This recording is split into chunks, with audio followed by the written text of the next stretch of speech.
മൂകാംബിക അമ്പലം എന്ന് കേട്ടാൽ നമ്മുടെ മനസ്സിലേക്ക് ഒപ്പം ഓടിയെത്തുന്ന വേറൊരു സ്ഥലം കൂടിയാണ് കുടജാദ്രി അല്ലേ. അവിടെ പോകാത്തവരായിട്ട് മലയാളികൾ ആരും തന്നെ ഉണ്ടാവില്ല. മൂകാംബികയിലേക്ക് പലതവണ വന്നിട്ടുണ്ടെങ്കിലും കുടജാദ്രിയിലേക്ക് ആദ്യത്തെ ട്രിപ്പായിരുന്നു. മൂകാംബിക ക്ഷേത്രത്തിലേക്ക് വരുന്നവർ നിർബന്ധമായും വരേണ്ട ഒരു സ്പോട്ടാണ് കുടജാദ്രി. നിർബന്ധം എന്ന് പറയാൻ കാരണം നമുക്ക് കുടജാദ്രിയിൽ അനുഭവിക്കാനും കാണാനും സാധിക്കുന്ന പലതരം കാഴ്ചകൾ തന്നെയാണ് കേട്ടോ.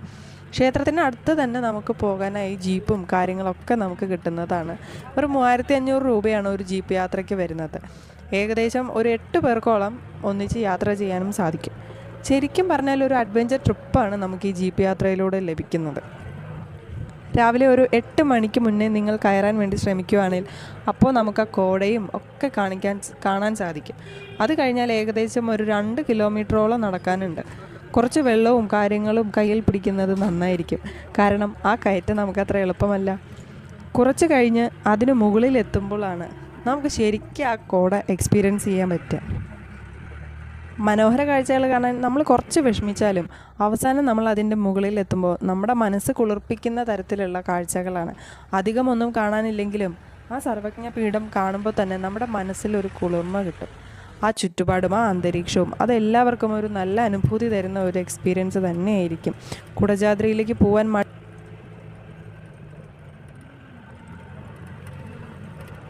നമുക്ക് മുകളിലേക്ക് കയറാൻ കുറച്ച് ബുദ്ധിമുട്ടായതുകൊണ്ട് തന്നെ അധികം തിരക്കൊന്നും ഇല്ലാത്ത ഒരു സ്ഥലമാണ് കേട്ടോ. മുകളിൽ ആൾക്കാർ വളരെ കുറവാണ്. മുകളിലെത്തി കഴിയുമ്പോൾ തന്നെ ആ മഞ്ഞും കോടയൊക്കെ കാണുമ്പോൾ നമുക്ക് വളരെ ഒരു പോസിറ്റീവ് വൈബുള്ള ഒരു സ്ഥലമാണെന്ന് തോന്നും കേട്ടോ. മുകളിൽ കയറാൻ നമുക്ക് പ്രത്യേകിച്ച് അങ്ങനെ വഴിയൊന്നുമില്ല. ഡയറക്റ്റ് ഈ കല്ലിൻ്റെയും ഇതിൻ്റെ ഇടയിലേക്ക് കൂടെ നമ്മൾ നടന്ന് മുകളിലേക്ക് എത്തണം.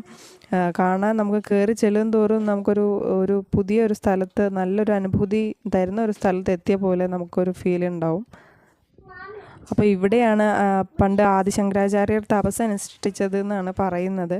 പഴയ ഒരു രീതി തന്നെയാണ് ഇപ്പോഴും ഇതിൽ അവർ കാത്തു സൂക്ഷിക്കുന്നത് കേട്ടോ. കാരണം പഴയ ആ ബിൽഡിങ് ഒരു ബിൽഡിങ് തന്നെയാണ്. അതിന് പുതിയൊരു മോഡിഫിക്കേഷനൊന്നും ആരും വരുത്തിയിട്ടില്ല.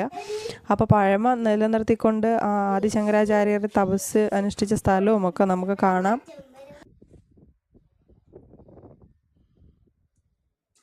ഉള്ളിൽ നമുക്ക് ശങ്കരാചാര്യരുടെ പ്രതിഷ്ഠ കാണാൻ സാധിക്കും. മുകളിൽ ചെന്നാൽ നമുക്ക് കുറച്ച് നേരം റിലാക്സ് ചെയ്യാൻ, അവിടെ ഒന്ന് എൻജോയ് ചെയ്യാനൊക്കെ ഉള്ള സമയമുണ്ട്.